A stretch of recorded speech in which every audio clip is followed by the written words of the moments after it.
சில பேருக்கு மூக்கடைப்பு வரலாம். இந்த மூக்கடைப்பு எதுக்கு வருதுன்னா, இந்த சளி, இருமல் அதிகமா இருக்கிறவங்களுக்கு மூக்கடைப்பு வரலாம்.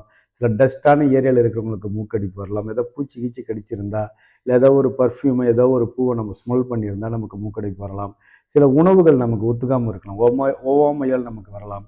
சில ட்ரையான ஏரியால இருக்கிறது, அதிகப்படியா ஸ்மோக் பண்றது, ட்ரிங்க்ஸ் பண்றது, சரியா நைட்ல தூங்காம இருக்கிறது, உடல் உஷ்ணமாகறவங்களுக்கு, தண்ணி கம்மியா குடிக்கிறவங்களுக்கெல்லாம் மூக்கடைப்பு வரலாம்னு வச்சுக்கலாம். இத நம்ம எப்படி ஓரளவு நம்ம கண்டு கண்ட்ரோல் பண்ணலான்னா, இந்த வெந்நீரும் உப்பும் கலந்து நல்லா வாயை நல்லா கொப்பளிக்கலாம். கொப்பளிப்பதன் மூலம் நம்ம ஏதாவது வைரஸ் தொற்று இருந்தால் நம்ம ஓரளவு குறைக்கலாம். எலுமிச்சம்பழத்தையும் தேனையும் மிக்ஸ் பண்ணி சாப்பிடலாம்.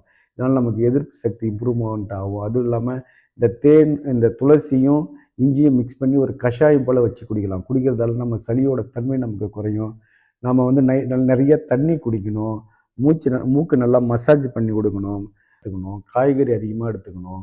இந்த மசாலா பொருட்களை நம்ம முற்றிலுமா தவிர்க்கணும். இது இந்த சூழ்நிலையில் இந்த புகைப்பிடித்தல், மது அருந்துதல் இதெல்லாம் நம்ம தவிர்க்கணும்னு வச்சுங்களேன்.